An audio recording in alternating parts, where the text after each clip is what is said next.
you're somebody who's competitive and you want to win. And when I say winners, I don't mean the opposite as losers, but there's a certain personality and a certain, trait that I think winners have. Yeah, absolutely. And they're always looking to just improve. Right. They don't start winning where they are. They work up to winning.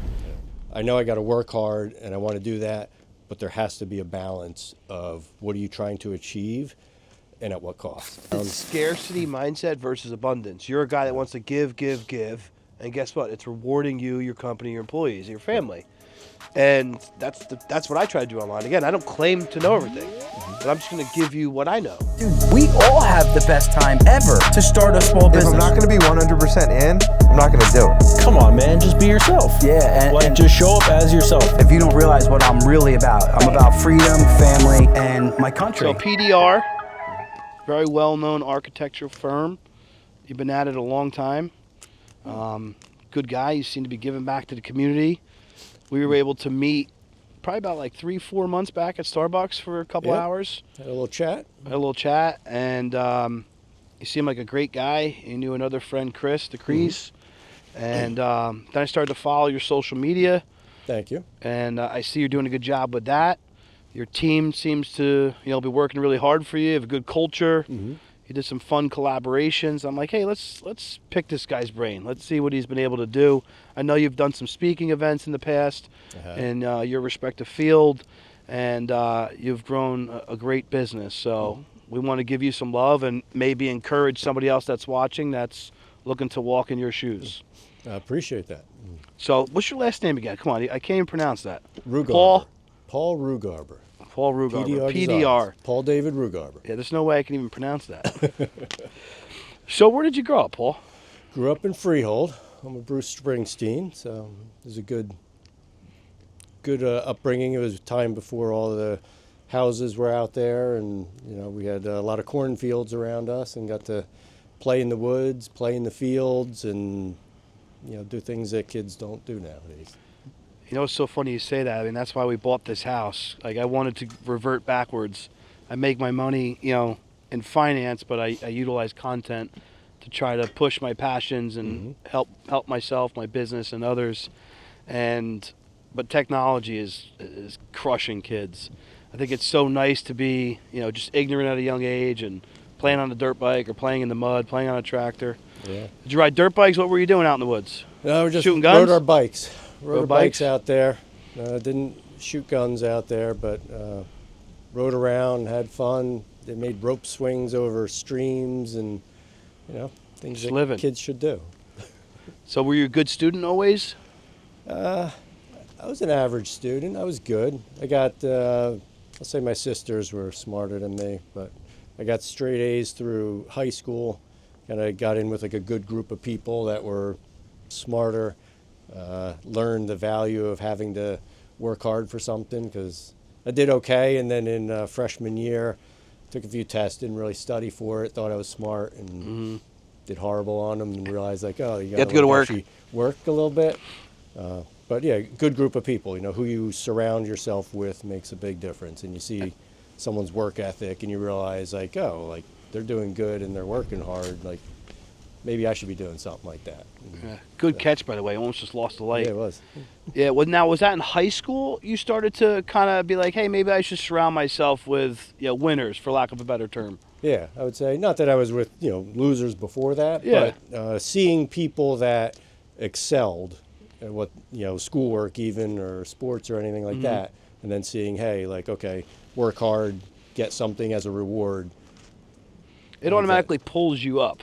Yes. Especially if you're somebody who's competitive and you want to win. And when I say winners, I don't mean the opposite as losers, but there's a certain personality and a certain, trait that I think winners have. Yeah, absolutely. And they're always looking to just improve. Right. They don't start winning where they are. They work up to winning. Yeah. And winning you can big. see that they have an aura about them, or just their personality. And the ones that are... It's a high drive, I think. Yeah, and the ones that are kind and also like that, those are the ones you should surround yourself with. Special people. Yeah. Yeah, they're not just cutthroat and about money only. Correct. Yeah, absolutely. Yep. Integrity and morals and ethics is important to you.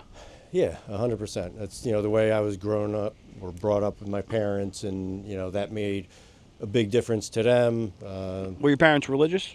Yeah, church on Sunday, part of the youth group. They were heavily involved in different organizations, you know, took part in the plays at church and Stations of the Cross. And Are you involved with church? Did you bring your kids up?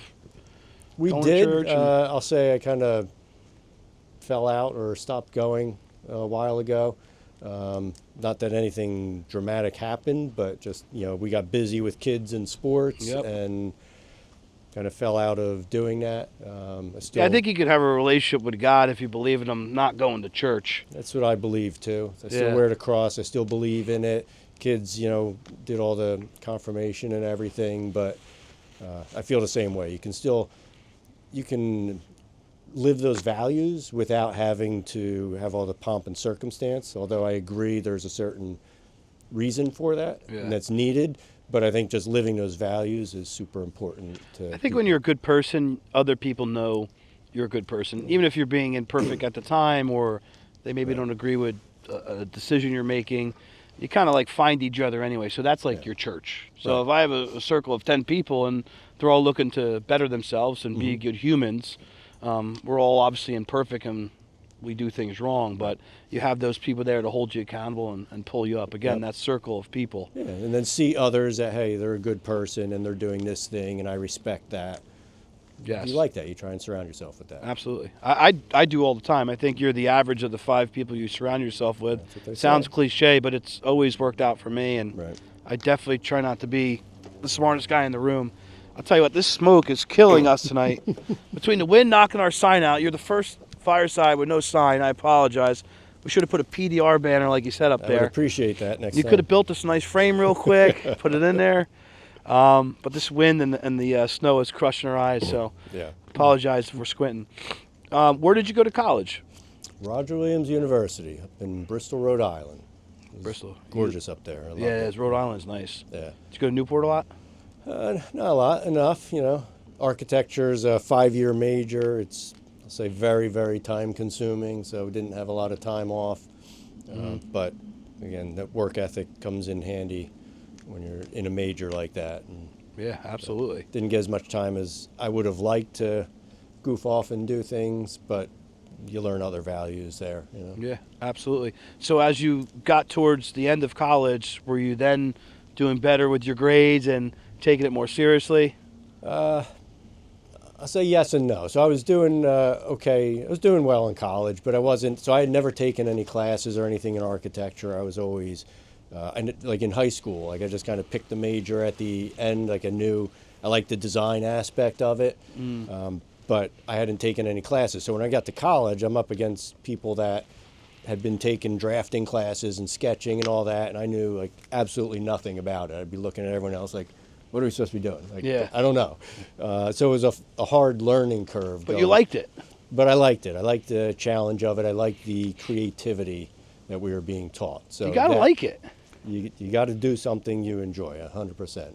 Yeah, no matter what it is. And again, you can learn. You don't have to be the best at it. But so in high school, I had a very good friend of mine that was killed in a car accident in our 3rd year of school. Sorry to And hear he that. was one of those guys, always happy, joy to be around, the best guy.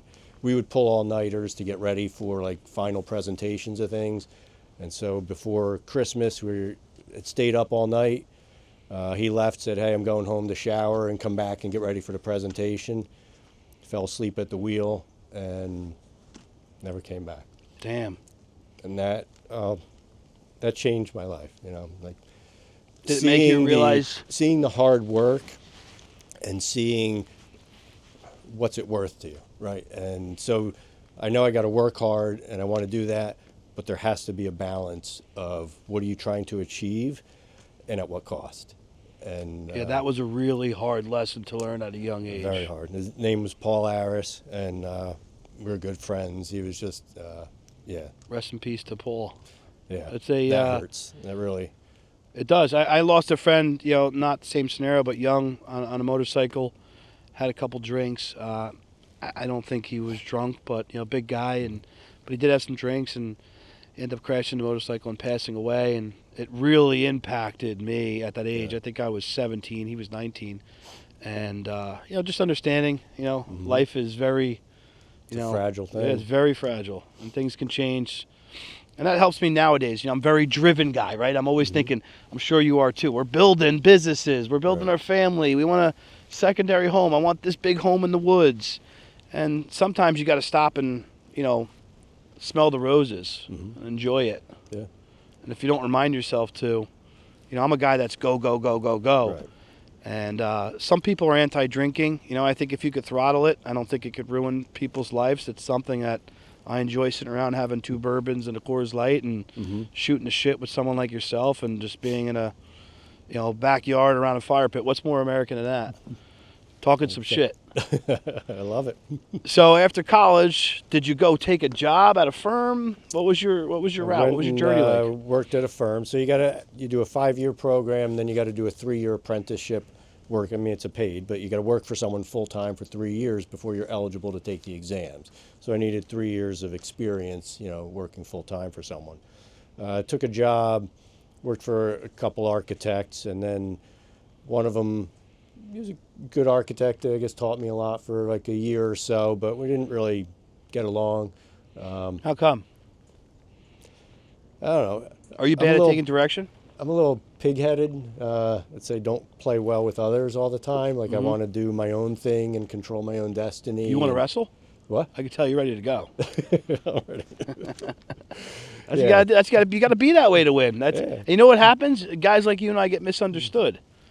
You're very 100%. intense. You want to win. You want to go. Yeah, yeah. You're focused on things, and so, he and I had asked him about a raise, and we talked about whatever stuff, and it got a little heated, and I told him, you know what, fuck you. I walked out, and by looking back, I think it was a good move still, but at the time, maybe not the best move to. Maybe walk we out. could have said it differently.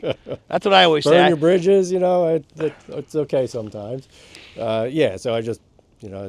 Listen. There's a song where the lyric says, "My burnt bridges always lit the way," right? So maybe there's 2 different ways to look at that. It drives you to now find another job and do what you can. My father-in-law at the time was in construction, worked for him for a bit, and then worked with other architects, and eventually got my license to be able to do my own thing. And how old were you at that time?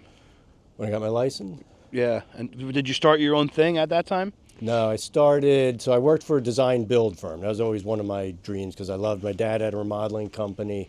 I loved construction. I loved design. I wanted to work for a design build firm. I'm sure there's so many different types of firms. I mean, give me a range. How many? 10? I'm sure there. How many different firms for in the area, or no, for being an architect? I'm sure there's all different types of firms, right? You specialize in.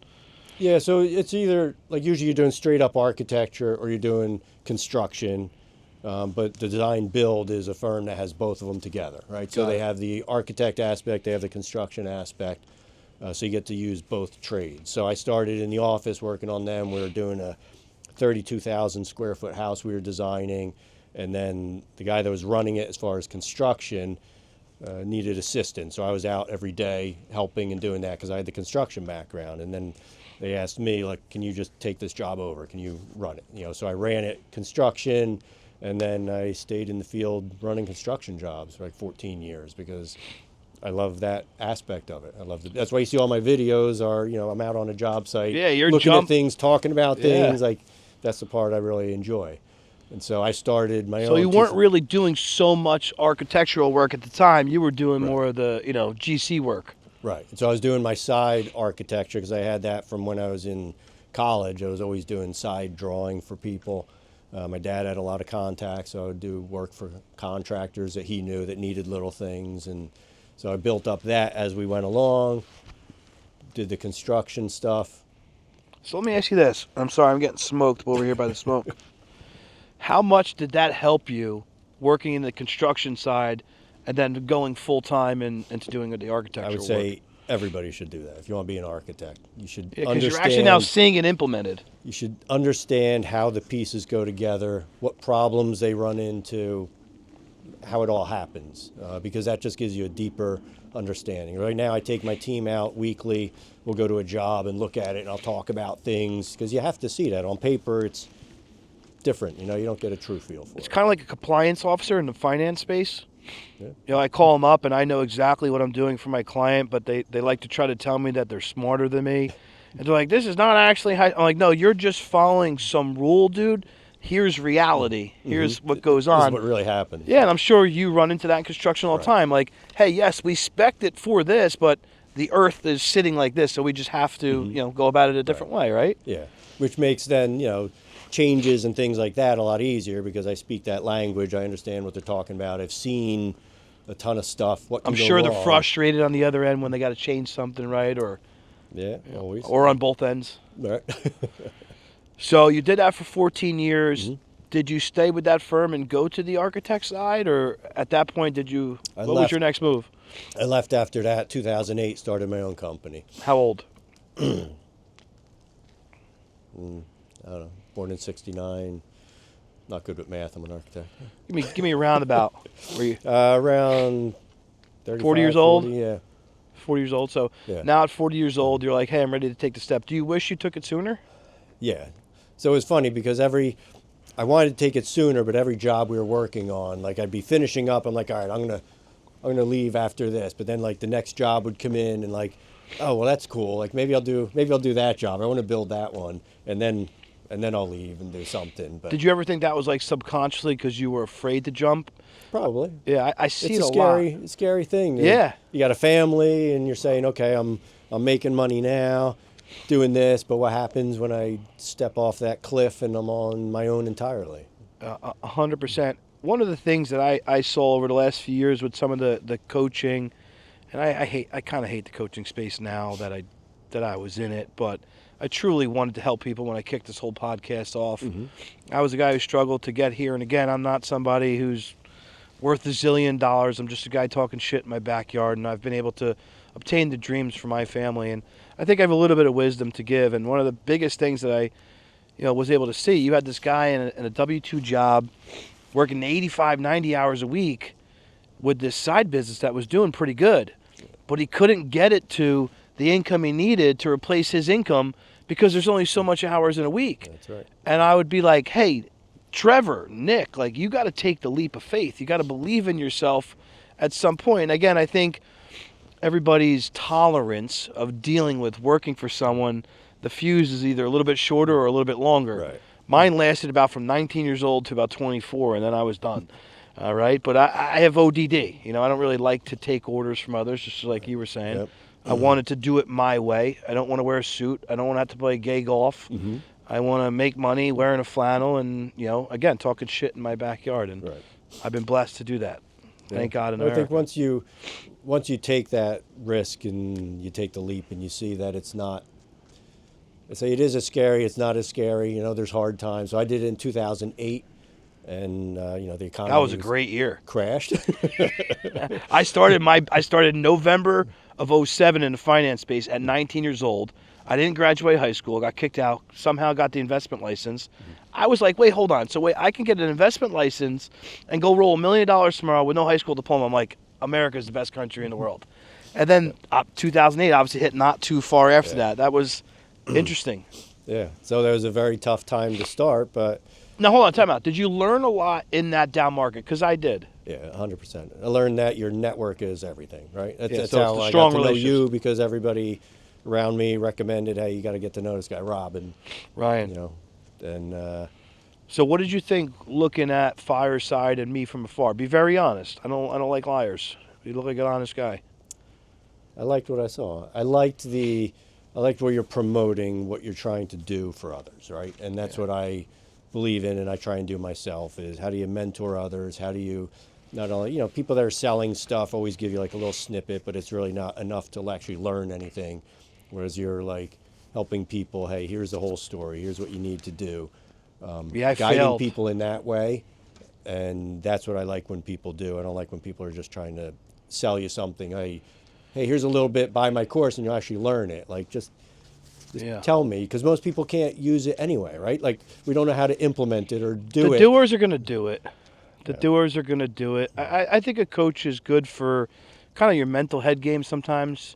You'll hit different levels and kind of get stuck at that level until someone unlocks something.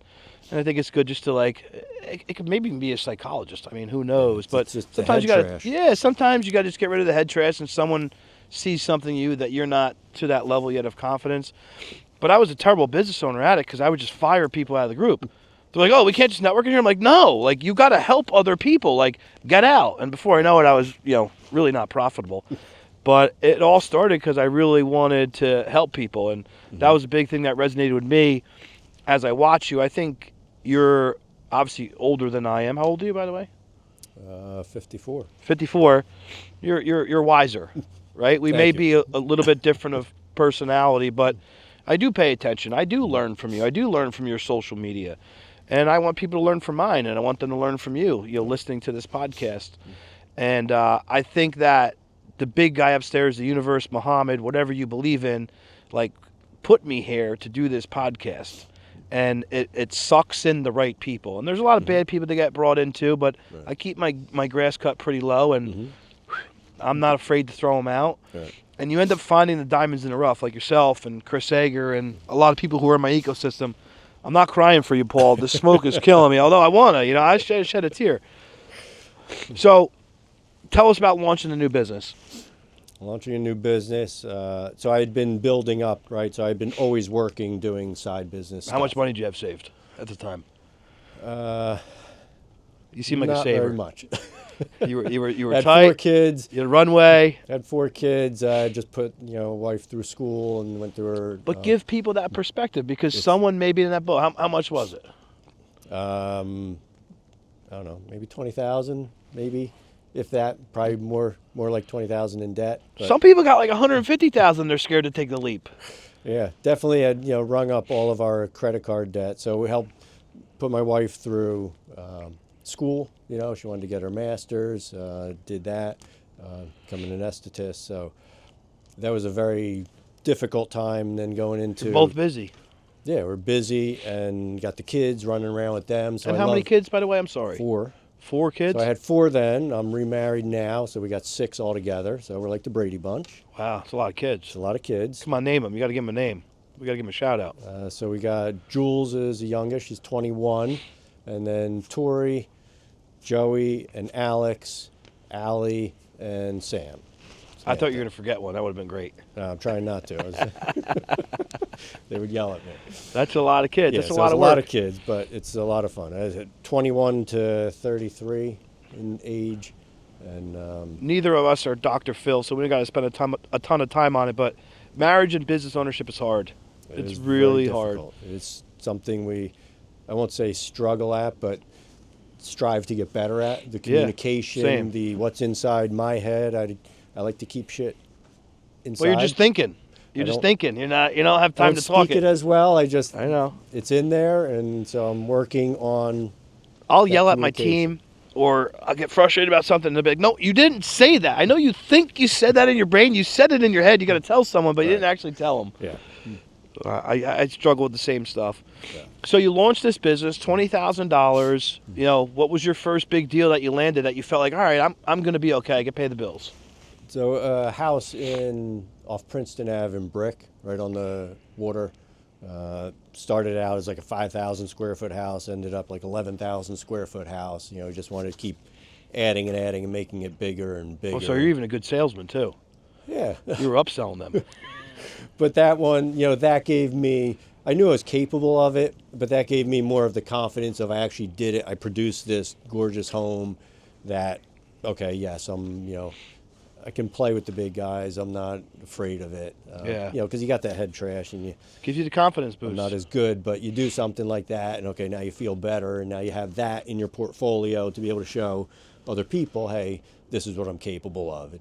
Isn't it so weird? Like you have the confidence to do the house, or you wouldn't have taken the job on. 100%. But at the same time, until you complete it and the customer's happy, you don't really have that check mark. No, I was talking about the other day. I'd walk into certain rooms and I'd be intimidated because this guy was at this level or that level. But anybody who's a good, woman or man, and they're above you, they're looking to pull you up, man. Yeah. The bad ones looking to stuff you down or talk bad about you, they're not they're not the people you want in your life. And business ownership and entrepreneurship is, I believe you're born to do it. And I'm not saying other people can't kind of hijack the system and work hard at it, but I think naturally I didn't want to ever listen to anybody. So I better go figure it out, right? I better do a lot of figuring out. I do a lot of figuring out. Sometimes like, man, you hardhead, you should just went and work for somebody. Right. You wouldn't be happy. I'm going to take a quick break, and then we'll jump back in, and I want to go and talk about what you're currently doing today. I want to talk social media. I want to talk about how you built and scaled the business that you have today. All right, sounds good. Perfect. So you launched a business, you land this big job. How many guys or girls were working for you at the time? Was it just you? I had 3 people working for me at the time. So I started out working on the 3rd floor of my house. I had 2 people working up there with me. Well, at first it was me, and then it grew, and then it grew. Then we moved into a small place. Had a friend that had an office there, and he had extra space, so I rented that from him. Moved So into talk about there. that right there, because a lot of people are so worried about image, especially with social media nowadays. Yeah. I want to have the fancy looking office. I want to, do this and do that. And again, I get that it sells, right? Sexy sells. But I also had a little office in Point Pleasant until I bought this house and got to the detached garage.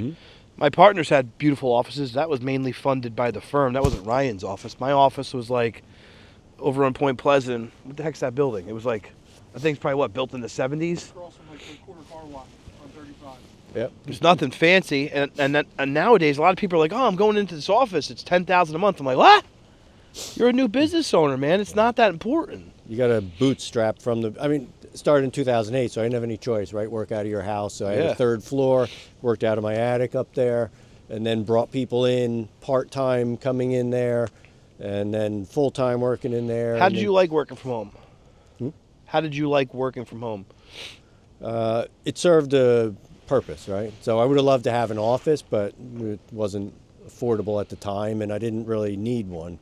I could meet people in my office. I had a nice house. I had designed it and built it, so it was a nice place. People like to come in and see it. So you assume it was nice because you designed it? Of course. Let me see a picture of it. I got 80 layers on where I'll freeze to death out here. You actually dress perfect. I'm like, Paul's ready for these. Ready. I think he's coming to the mountains with me tomorrow.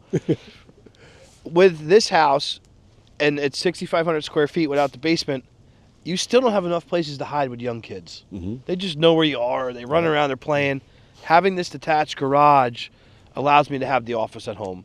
Because they really don't know, because I come and go so much, and I have the landscapers, contractors, buddies stopping by, clients. My kids don't know if I'm here or I left. So it's really nice and hidden over here. It's an office, but I do like being close to home, and I have all the fancy offices, but nobody cares. Everybody meets on Zoom, or you meet them at their place of business.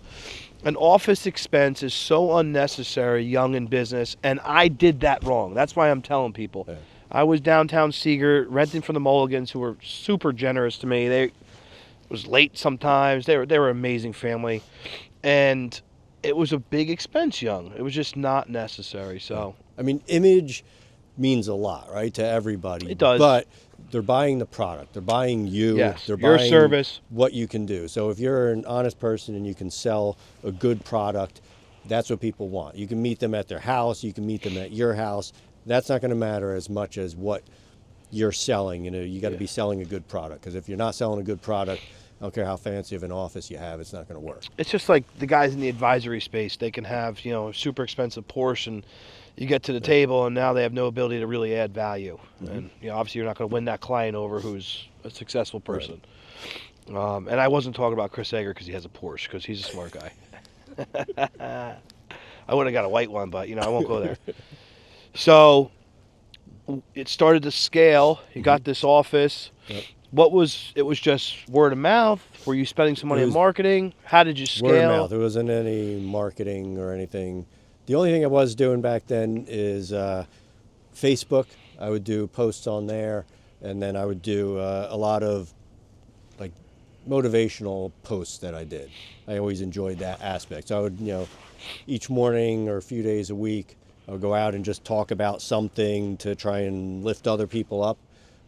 Maybe more to lift myself up, because I was same. That's I needed always tell some people help. I'm talking to young Ryan. Yeah, needed some help Yeah. at that time, and so I got this drive in me, this burning message I wanted to share. I believe in it, but it's hard sometimes when you're in You the second thick of guess it. yourself. Yeah, you do. Do I look like a dummy? And I think what ends up Yeah. happening is, and I think you do a good job with it. We just have to own like who we are, like radical acceptance, and accept also that not everybody's gonna like you or take from your message, or they may think they're better than what you are. And again, especially people in your field, right? There's a lot of old guys that call up friends of mine and they're like, "What the fuck is Ryan doing? Like, how is he doing so well in the finance space, but he's like, posting right wing stuff on Instagram." They just can't connect the dots. Yeah. But people will be attracted to who you are as a person and what you stand for. if you're honest, Stand for something. I don't care what it is, but you got to stand for something, and people respect that more than someone that tries to please everybody. I'm gonna do the gangster lean to try to get out of this smoke because it is crushing me. Yeah, I couldn't agree more. If it's the same thing, how did you find your wife? I was just trying to be honest. I think you put out a certain tonality, and you're gonna attract the right people into your life.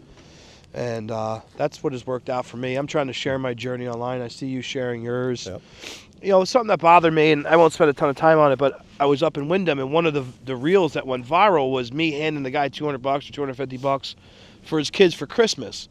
He told me that he was a builder, and in the winter he sold and chopped wood to help move his life along because it was so cold up there. It's hard to build in the winter. And I was like that touched me. It really did touch me. I'm that guy. Right. I had extra cash on me. What's $250 extra? And I'm not saying that in an arrogant way. Like, I had other money. Like, he could potentially use it more than me. Whether he needed it or not, I don't know. Just something I felt.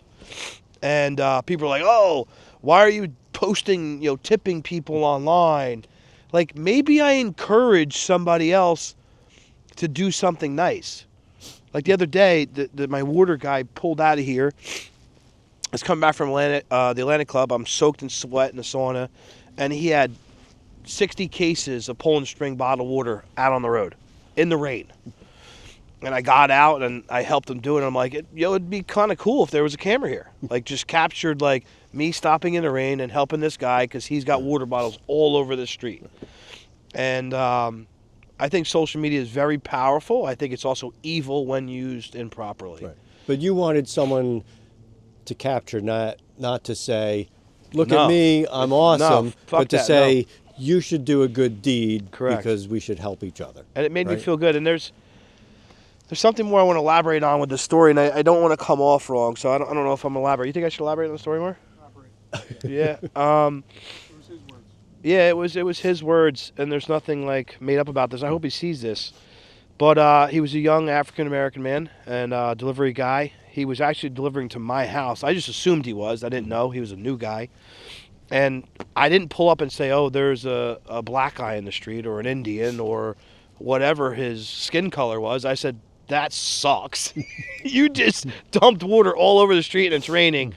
I should, God, the universe came into me, was like, dude, park your truck and go help this dude."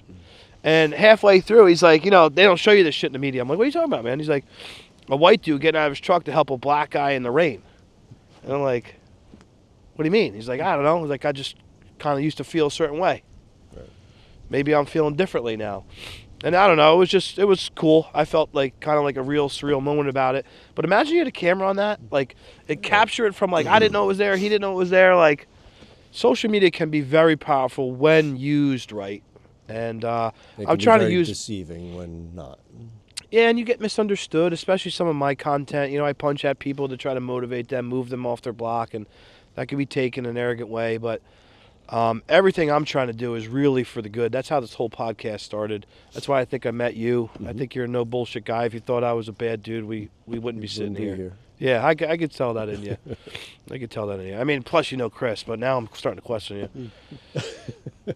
So how did you scale? A lot of people talk about scale, and you can say that from a corporate structure. They have a lot more cash flow there. They're able to lever a lot more. How do you scale when you have 3 employees? What was your revenues at the time? Give us a ballpark. Just Revenue probably 80,000 maybe. so you have $80,000 of revenue. You got 3 employees, and now you're thinking, I need 3 more. Yeah. and I maybe need a software system that's not cheap, or another piece of equipment, an office. How do you start to go through and prioritize what's most important to scale, and what is most important to you to scale?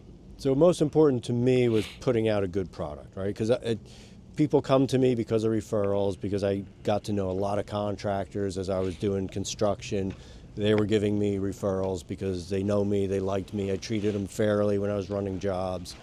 So people liked me and they referred things to me. So that network, again, is like everything. Yeah. So that's how I was able to grow. And then looking at what's the absolute essential thing. If you don't have a ton of cash flow coming in, then what are the essential things that you need to spend money on in order to be able to grow the business? I gotta have other people to help me, so I got to do payroll of some sort. I worked as many hours as I could doing things, but you need additional people. You need computer systems, so those are like given. You got those hard costs in there.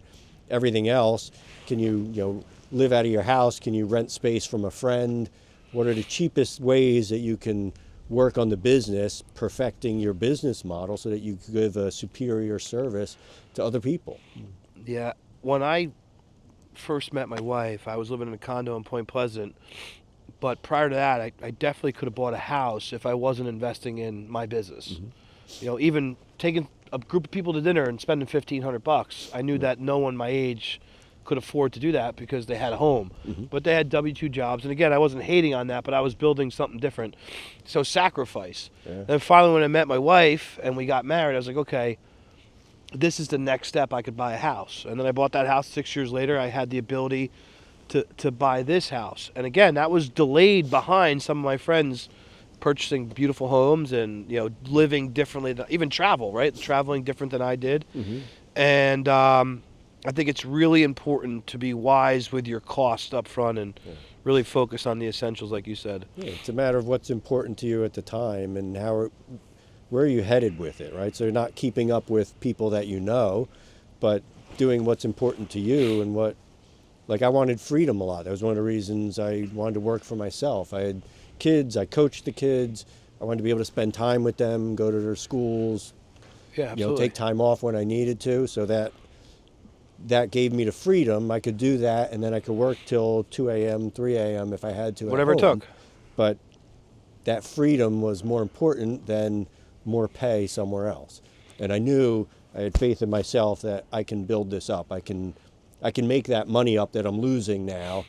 I can make it up later because of what I'm going to be able to grow and build because I had confidence in myself. Yeah, absolutely. And that freedom was worth it to me to take those risks. Yeah, that resonates with me big time. Same way. Just every time you take a new risk, I just know that I'm going to figure it out. Unless I die, knock on wood. I'm gonna figure it out for myself, my family, my clients. And I think, on that vein, I think a lot of kids now take money over learning. Yeah. Because it's all about, hey, this person makes this much. I gotta make that much. I gotta do this, and they're jumping jobs, which sometimes could be a good strategy, but you got to go somewhere where you can learn the most. Right? Because if you can learn, then you're going to be more valuable later, and later on you're going to be able to earn a lot more. But you got to just learn and suck up everything you can. So you're saying you should add value to people before you should actually get paid? Yeah. And really learn from those people? 100%. I got a production team. I've been trying to tell that for like 6 months, but they don't want to hear it. They just want big checks. Listen, I worked in the finance space. I was around a lot of guys making way more money than me, driving beautiful cars and nice homes, and I would pick every single one of their brains and learn the most that I could from them. If you brought someone in on a joint case, maybe they'd be 60-40, 50-50, 70-30, some of them, right? That's what they felt their time was worth. Some of them, I don't know, but maybe they were, didn't want to help a young guy, but, a 50-50 split case, you're paying for your education. And a lot of times people just expect things. They're entitled. I think it's a big problem in society right now. You see a lot of contractors, business owners in general. It's hard to get a workforce. And I don't know what Trump and those guys have in. I think they understand that. They talk to a lot of business owners. I hope there's some type of program that comes out to spark that again. Like something that's like an initiative. Somehow you help small business and to pay more or retain more. I don't know what the solution is. I don't. But I see guys in my business, they come in and within 6 months, if they don't, make six figures, they're like, oh, I'm leaving. I'm like, dude, like, I didn't make six figures for 4 years. Yeah. Grind it out for 10 years and then worry about the money. Yeah. It's crazy. So, obviously you scaled your business. How many homes have you been the architect on around here? A lot. A lot. Right now we're doing like 100 jobs a year. Wow. Did 100 last year, so. How big is your team? Right now we have 9. It's a big team. Yeah. And is everybody on the team an architect? What they? No, they're all different ranges. We got one girl that was awesome. She did an internship with us from the wall, like STEM program. Did an internship with her, and then we ended up hiring her. So she's doing, she's going to architecture school now. Just started first year, and summers and winters she's working for us. Up to people that a kid that's been with me. He started when he was first year of school, and he's been with me 8-9 years now. Says a lot about you. Yeah, so it's a really good team of people, and they're not all architects. They're working toward it. Some of them, Yep. Some of them are, but they're super smart. And the more I can teach them, then the more valuable they become, and the more it helps me. So it's just that. And giving back, but teaching them. I know some people don't want to teach them a lot because then they're going to leave. But in my mind, if I could teach them more, it frees me up to do other things, and then I can grow the business more. So, and then hopefully they want to stay. It's got to be a loyalty between both sides. It is hard, right? You don't want to give, the starting quarterback doesn't want to give the backup quarterback all his tricks yet, right? Because he's gunning for his job. But I think we do have to just, give, and we have to pick the right people that we think are going to, be here for the long term. I just, brought on Trevor. I hate to say number 2. That puts him below me because he's not. He teaches me a lot of things. But you have to have those people that you trust in and you can believe in, and you can give them your knowledge. I'm always willing to give knowledge, but sometimes I feel like I'm talking to people and they don't realize how many details I actually just gave them, and they're like, "Yo, that sounds great," and I'm like, "You just totally missed it." There were bro. 7 nuggets there, and you took 1 away. Yeah, you were like, "Hey, that was a great talk," and they're like, "Well, what'd you pull from it?" Meanwhile, someone like Trevor, he's like, "Hey, I see what you did there. I understood that conversation. What did you do here? Why did you say that to him? Or why did we do this with this financial move?" And those types of people I love pouring into because they're sponges. They want to learn. They want to retain. And I was the same way. Right. And I think that's why guys like you and I love to give back. Sometimes I say to my wife, I'm like, am I a narcissist because I want to go tell people what I did? She's like, no, you truly care. Because sometimes you're like, am I just talking to talk? Right. I really like to help. It's funny you say that because the first, when I was working for that design build firm, working for Joe Longo with Avatari Builders, good guy, taught me a lot. And we would go out on jobs, and I'd be, I was running, cutting trim and installing stuff. I had this architect education, but I'm out there trimming and doing stuff because I knew construction. But he would do something, and I'd go ask him later. I'm like, why'd you do that? Why'd you tell that guy that? Why didn't you do this? Why'd you do, because that's the only way you're going to learn, right? I think it's okay to be humble and to appear, I'll say what people would call stupid, right? Like ask questions as if you don't that's know not stupid, anything. you're learning. And that's the only way you're going to learn, because if you're like, oh, I'm not going to say anything, I know that. I don't want to look stupid. Interrupt the guy and say, wait, I didn't understand that at all. What does that mean? What are you talking about? Why'd you do that? Yeah, and I love that. And I don't have all the answers, but when someone is asking me, and I remember being that guy, like, hey, why did you do this? I love that, and I can tell, obviously, you do as well. I mean, to have a guy in your team for 9 years, young people just don't hang around anymore. So obviously, that is the way that you scaled. You put an importance on people, essential cost, and as your business grew, you're able to do some more things for yourself and your family. I want to talk about social media, and we talked about it a little bit before. You do a great job, by the way. Thank you. Appreciate that. You really do. We were talking, off camera, kind of like some of your cost, and it is expensive. I want to tell people, like, straight up, content is not cheap, but these guys, they do deserve it. And there's a very small field of them out there. I think that's going to change, especially with AI. So these guys who want to charge an arm and a leg and a firstborn, that's going to change once competition comes in. Yeah. But the ones that are out there that are good, that can execute on their deliverables, they're worth pennies. They're worth their weight in gold. We talked to a guy, Chris and I, 2 weeks ago, and I was like, hey, how do I expand this? How do I help owner and his team? Like, what am I doing wrong? Am I not paying enough? And this guy was a full-on production team. He does commercials for the biggest of biggest companies. I don't know if we're allowed to talk about who he works for, but he was like, yeah, I would. What did he tell me? You charge me like $12,000 to $14,000 a month. Yeah, like some ridiculous number. He's like, but if you want your batteries charged and you want the audio to be perfect every time and you want us to show up consistently, and he's like, dude, it takes us a lot of money on our side to get those quality people for you to execute that. But with all that being said, content has allowed me to obtain this house, this yard, meet someone like yourself, great guys like Chris and Trevor and owner. And I want to know what got you started in. I know you said you were posting years ago, but what really got you started with doing all the content? Just being able to, social media is free, right? So if you want to post stuff yourself, it's free. So for people not to utilize that is foolish. Weird, right? yeah. There's no reason not to be posting. And if you got to spend time at night learning things, I mean, I watch videos on all kinds of editing and hooks and anything else. See, you're an engineer. You got to stop that. You got to just hire someone. Well, I don't do it all, but I need to know what that is. So when I hire someone, That's that engineer brain. I So know hold what on, I'm if you looking go in for. for brain surgery, are you looking up how the surgery's done before you go in? No, Tell I'm not the doing truth. that. I don't want to know, blood dude. grosses me Just out. take the tumor out, doc. No, it's a lot of work. but you I gotta told you get I in- tried.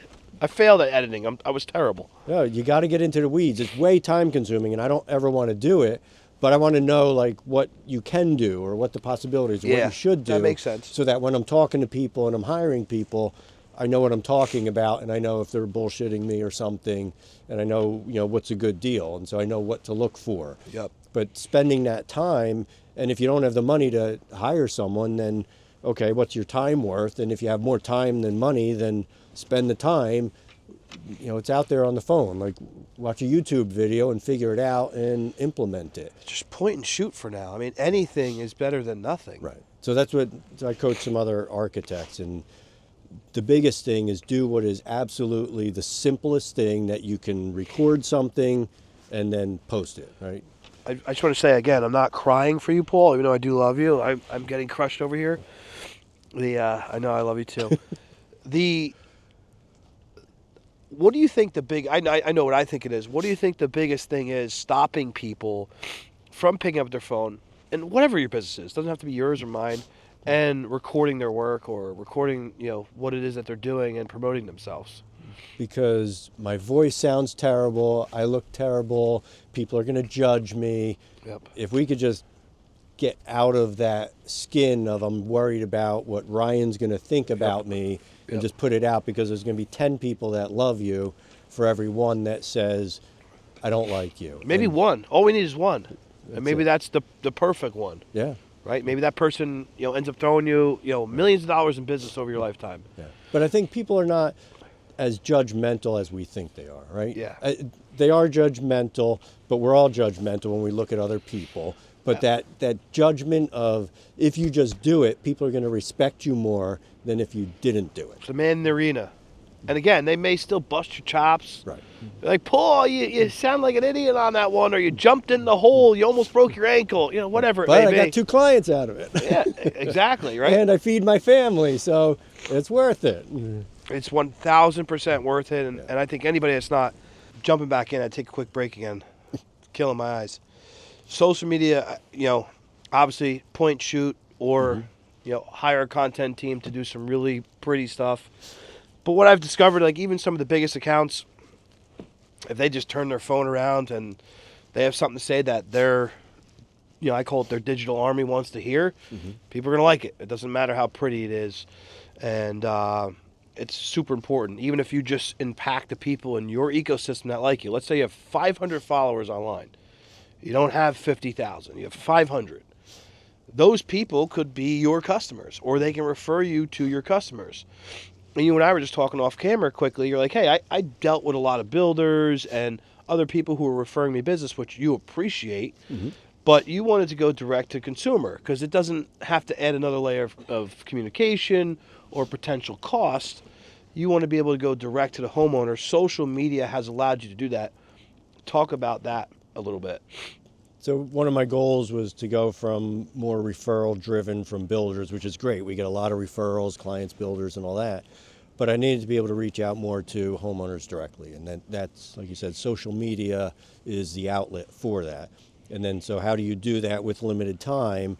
And that point and click thing, the simpler you can make it, the better. But you also, same as us producing drawings, I want to produce a good product, right? Yeah. So you can't just point and click and do something stupid. It has to be something meaningful. Like, I believe a lot in educating, right? People want to watch it because they're going to be educated or they're going to be entertained. Yep. So do one of those two, and it's okay to give away everything you have. So if you know something about design, that's what I do. I say, hey, look at this. Here's why we did this, and here's why this. So I'm giving away design tips. It doesn't mean someone's going to go out and design their own house and they don't need me because of that. They're going to look at that and be like, oh, wow, that's a good idea.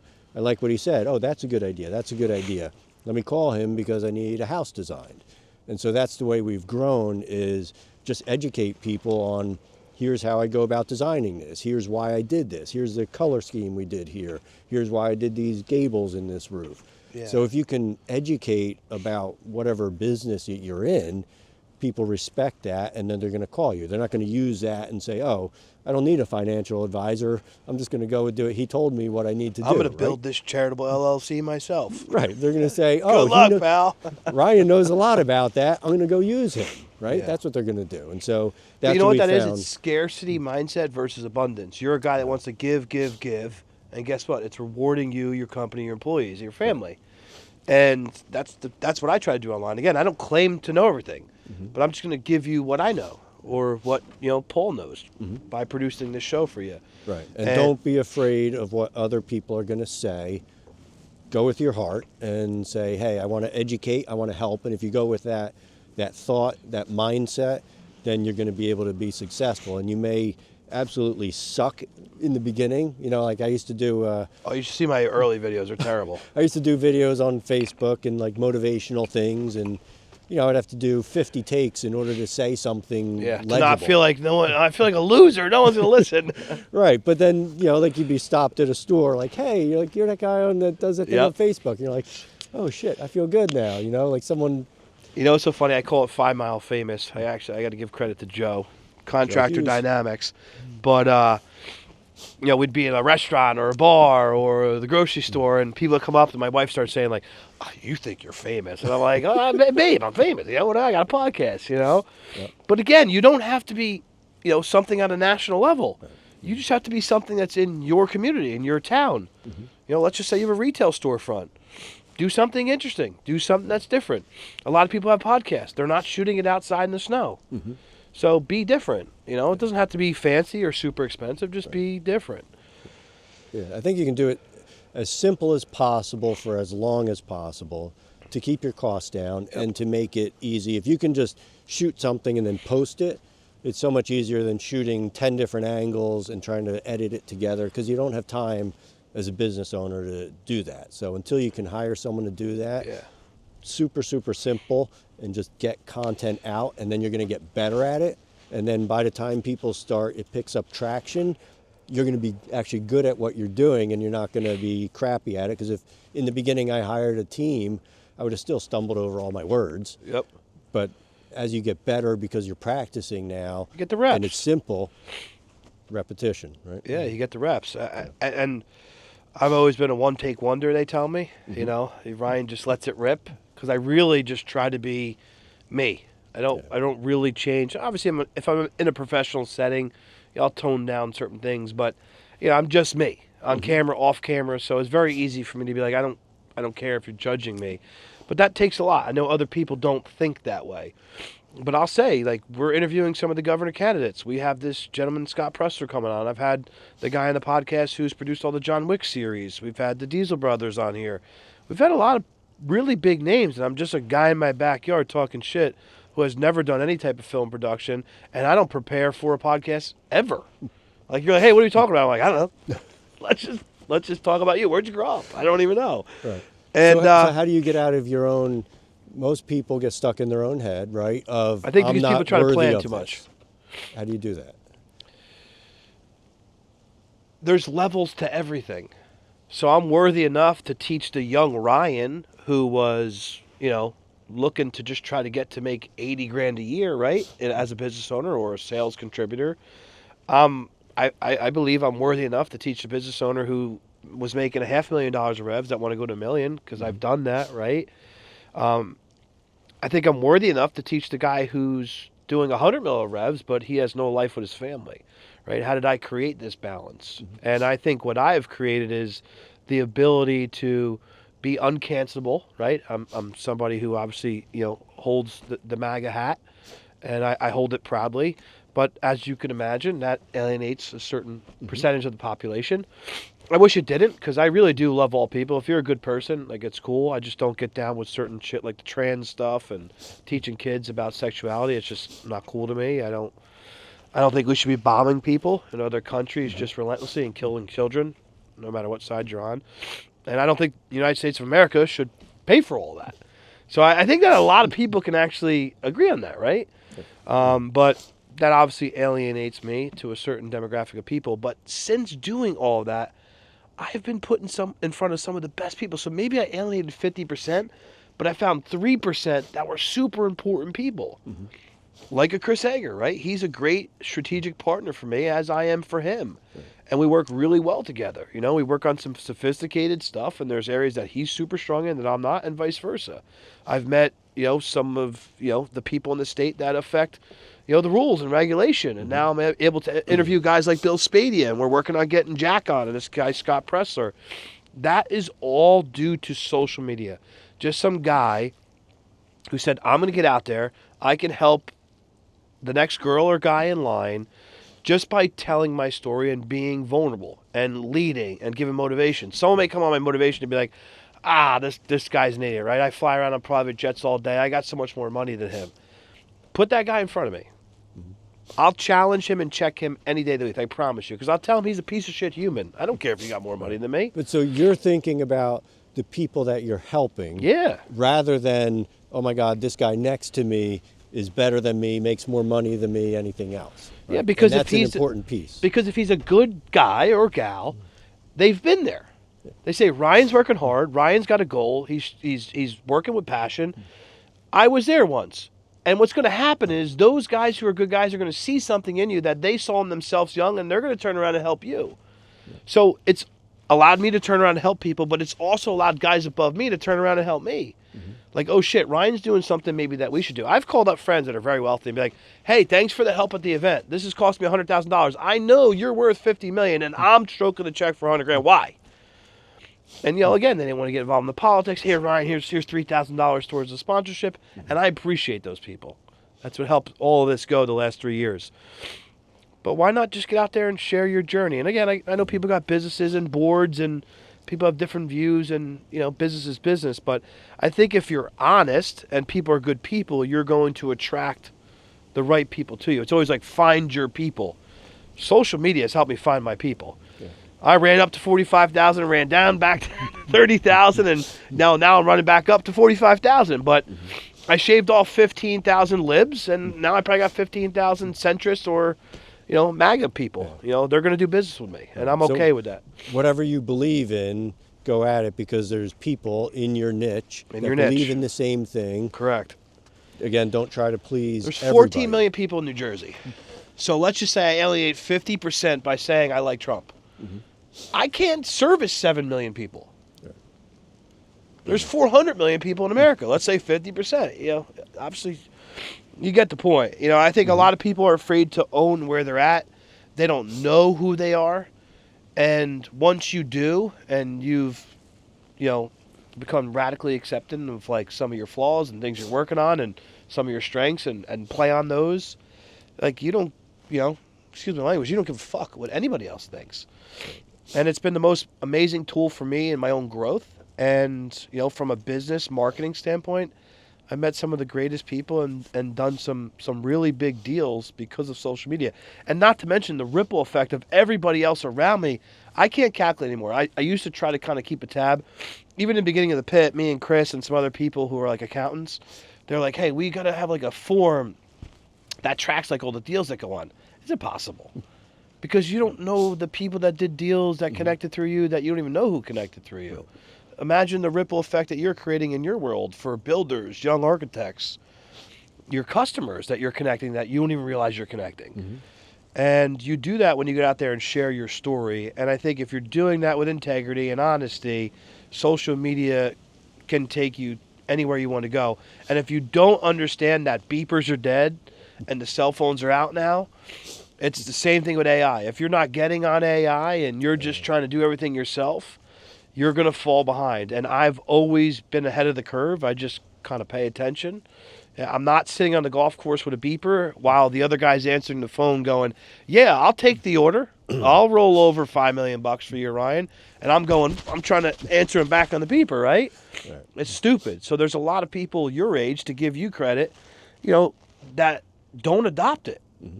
There was something in you that's paying attention, and you said, hey, this could really benefit my customers, other builders, right? Because you're referring business out back to them, and my employees, and my bottom line, which is most important. A lot of people your age still aren't really, they don't get it. I was on a phone call the other day, and this older gentleman, Trevor, was there. He's like, Ryan, what are you doing? Like, how are you doing? Like, he just, he refuses to learn it. What was the CEO of Alibaba said? Turn around and listen to the young people. And I always will. And I wish some of the older people in my life, listen to me with social media early on. Obviously, they see the results now, but I fought my way to do what I want to do. Imagine someone actually came alongside and did it with me and encouraged me. So I want to encourage you, if you got a business, get out there like Paul's doing with PDR, like we're doing with Fireside, and just tell your story. You don't got to be perfect. You do not have to be perfect. Just talk about it, and you'll get better. 2 questions at the end. If you were to tell a young entrepreneur, girl or guy, what's the one thing you would tell them is most important? Most important is to grind. Yeah, work hard. Work as hard as you possibly can in the right direction, and just, second thing, do not be afraid to fail. Like I believe in failing quick. Action. That's the way I design. Okay, let me design something shitty. I don't like that. Okay, design this. And then you come upon something good. That works. The same way with social media or anything else. Just fucking fail. And more, and you're going to get better. And if you're not willing to do that, you will not grow. I believe in going fast. Speed kills. And, I'm going to get there and I'm going to mess it up before you even got off the start line. Second question, if you want to give some other people love that have been influential in your life, your business, strategic partners, you want to give a couple people a shout. So I say Joe Hughes, one I look up to. I'll say Gary V, but, okay, that's cliche and all, but he's opened my eyes a lot to what we should do. And so I like to look at people like that and then follow people. Who's the guy that writes the Stoic stuff? Ryan. I'm bad with authors. Good books on who is it? Mickler? Ryan Nickler? Maybe. So reading, another big piece. Reading, the Stoic thing. I'm a big on audiobooks. I go to the gym every morning, and I was listening to stuff on AI today and what you can do with ChatGPT and automating things. It's crazy, right? I just scary. Learn as much as you can. And every second in the car, in line, anywhere else, learn something. I get addicted to it. I almost get too addicted to the progression. And then I got to try to listen to music or do other things because I'm just constantly want to be in a state of just taking in information. It's a little tiresome at times. My wife thinks I'm crazy, but thank you, Denise. I still love you. Yeah, same. Shout out to your wife. They allow us to work and be out this late doing, podcasts. How can people find you on Instagram? What's your Instagram? PDR Designs. It's real simple. Your website? Cool stuff. PDRdesigns.com. It's pretty easy to find us. Awesome. And so And you'll do all of New Jersey? Will you go into other states? Will you do we're special licensed projects? in New York, New Jersey, Pennsylvania, Florida. But you want to build anywhere, we will figure out how to get licensed there, and we'll build there. Awesome. Well, Paul, this has been a great conversation. You're a good person. You're going to continue to crush Thank you, Ryan. Yeah. Appreciate you. all the fun in the future.